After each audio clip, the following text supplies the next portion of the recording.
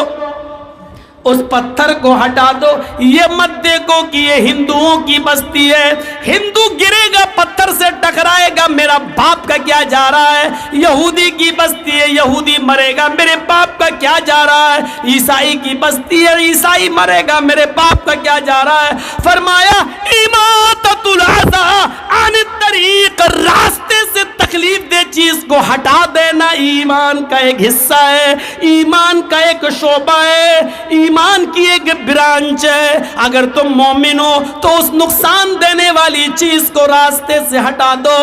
جو اسلام کیلے کے چھلکے پر پیر رکھنے سے پھسل جانا تمہارا گوارا نہ کر رہا ہو، ہندو بھائیو، عیسائیو، یہودیو، غور سے سنو، میری آواز تم تک پہنچ جائے گی، اس جلسے سے نہیں تو یوٹیوب چینلوں سے پہنچ جائے گی۔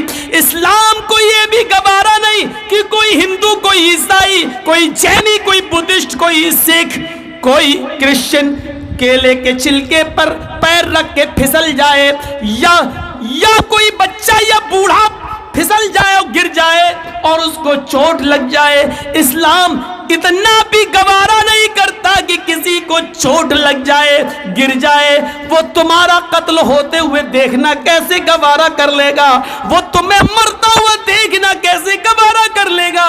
اسلام کی تعلیم تو یہ کہتی ہے کہ کسی کے پیر کیلے کے چھلکے پر پڑے ہو، وہ گر جائے، اس سے بہتر ہے کہ کیلے کا چھلکا ہٹا دو، پتھر ہٹا دو، تکلیف دہ چیز ہٹا دو، یہ اسلام کہتا ہے۔ غور سے سنیے، یہ رمضان کا روزہ جو کسی بھی کنڈیشن میں معاف نہیں ہے، ہاں کسی بھی کنڈیشن میں معاف نہیں ہے، رخصتی تو ہے لیکن معافی نہیں ہے۔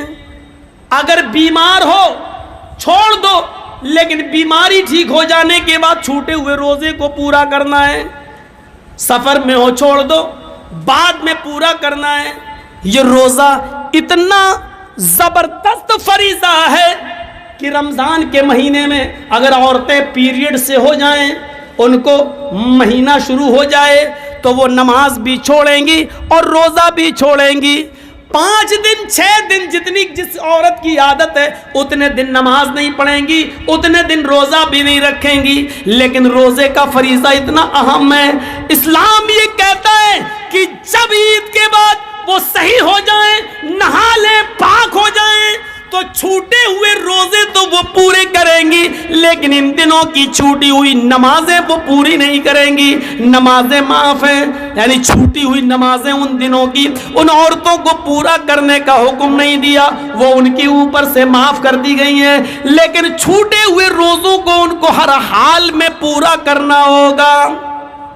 جرجیت صاحب روزہ رکھتے رکھتے بیمار ہو گئے، 2 روزے چھوٹ گئے، سوچتے تھے کہ عید کے بعد رکھ لیں گے، لیکن 2 روزے جرجیت صاحب نہیں رکھ پائے۔ محرم کا مہینہ، شوال کا مہینہ جانے سے پہلے انتقال ہو گیا۔ جرجیت صاحب کے جو 2 روزے چھوٹ گئے ہیں، ان کو پورا رکھنا تھا، بیماری کی وجہ سے چھوٹے، ان کو پورا رکھنا تھا دوسرا سال روزہ آنے سے پہلے، لیکن انتقال ہو گیا، تو یہ مرنے کے بعد بھی میرے اوپر سے معاف نہیں ہے۔ اب یہ چھوٹے ہوئے 2 روزے میری اولاد پورا کرے گی، میری بیوی رکھے گی، میری بہن رکھے گی، میرا